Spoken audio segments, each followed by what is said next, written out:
22h47, nous ouvrons la page internationale de cette édition du Point sur l'info avec Anthony Bélanger. Bonsoir Anthony. Bonsoir Thierry. Ça y est, enfin un contrat. Les Brésiliens passent un accord avec la France pour l'achat, enfin c'est ce qui est prévu en tout cas, Dassault espère signer en 2010, l'achat de 36 Rafales.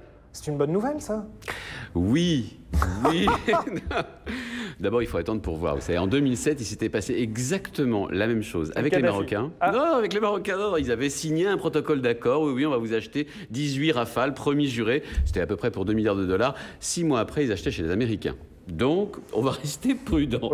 Et puis, bon, on va quand même pas bouder le plaisir du complexe militaro-industriel français, parce que pour eux, les Brésiliens, c'est du gâteau, c'est du bonbon, c'est une merveille. Pourquoi? Mais 8 milliards et demi de dollars, rien qu'en quelques mois passés. Non, mais je vous assure. Il n'est pas normal, hein, 50 hélicoptères Cougar. Attendez. 50 hélicoptères Cougar, 4 sous-marins Scorpion. Non, attendez, personne ne nous a acheté ça aussi. Et même une carcasse de sous-marins atomiques. Une carcasse? Une carcasse, oui, parce que quand même, ils vont faire l'assemblage. Voilà, ils vont faire l'assemblage et le reste. Et surtout ce qu'il y a à l'intérieur, c'est-à-dire quand même la chaudière atomique. Et puis donc aujourd'hui, 36 Rafales, rien de moins. Alors on va voir, hein, pour 5 milliards d'euros. Ça, c'est l'Élysée qui le dit. En fait, les spécialistes disent plutôt que c'est 3 ou 4 milliards d'euros, c'est-à-dire sans les armements.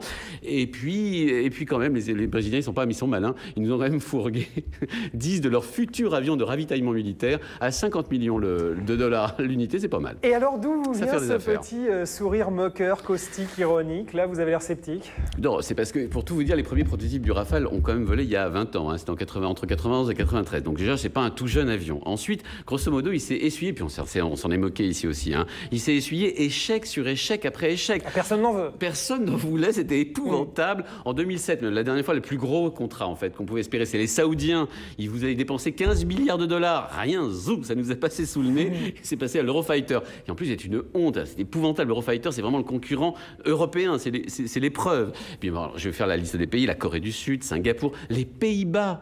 Rendez compte, les Pays-Bas, les voisins d'à côté qui n'ont même pas voulu de nos beaux Rafales, tous ont choisi des concurrents, y compris des concurrents humiliants comme l'Eurofighter. Les Koweïtiens, même en 2009, ont choisi autre chose que le Rafale. Ça, c'était cette année, en 2009. Et puis même les Grecs qui étaient venus mendier un accord, vous savez, à Nicolas Sarkozy, allez, garantissez notre dette, eh bien, ils n'ont même pas voulu acheter le Rafale. Et alors, pourquoi les Brésiliens? Oui. Alors, les Brésiliens, oui, ça coûte cher d'abord, hein, le Rafale, 78 millions d'euros. Pour les Brésiliens, oui, pour une raison très simple. Pièce, 78 millions d'euros de dollars pièce, c'est énorme.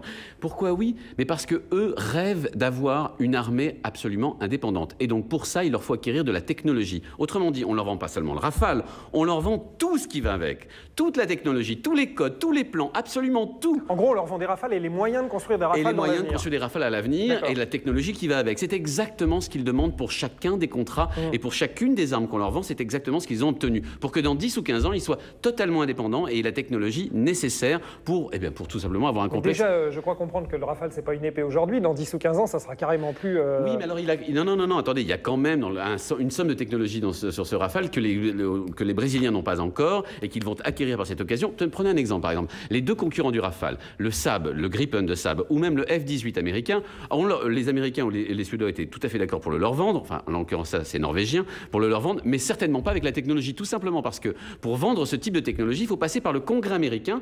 Même le Saab, il fallait passer par le Congrès américain parce qu'il y a de la technologie américaine dedans et le Congrès américain, c'était pas gagné, même pour les Brésiliens. Les Français posent aucun problème, on vous le donne, il n'y a pas de souci. Et donc évidemment, ils ont l'avantage. On vous met l'autoradio. La totale.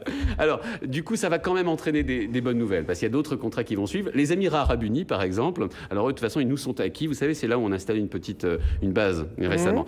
Ils risquent d'en acheter, c'est pas mal, ils veulent remplacer leurs 60 Mirage 2000. Il y a aussi la Libye qui en veut 14 et peut-être les Suisses. Et oui, les Suisses, on se demande pourquoi, qui sont intéressés. Et ils ont leur armée de l'air a une très très bonne réputation, parce que comme ils ont un tout petit territoire pour s'exercer, ils sont très agiles, absolument. C'est une très bonne armée de l'air, paraît-il, l'armée de l'air suisse. Merci Anthony Bélanger, vous avez fait couper vos cheveux pour la nouvelle semaine, il faudrait que j'y passe moi. Je vous plaît? Oui, vous êtes pas mal, vous êtes très élégant comme à votre habitude. Il est 22h51.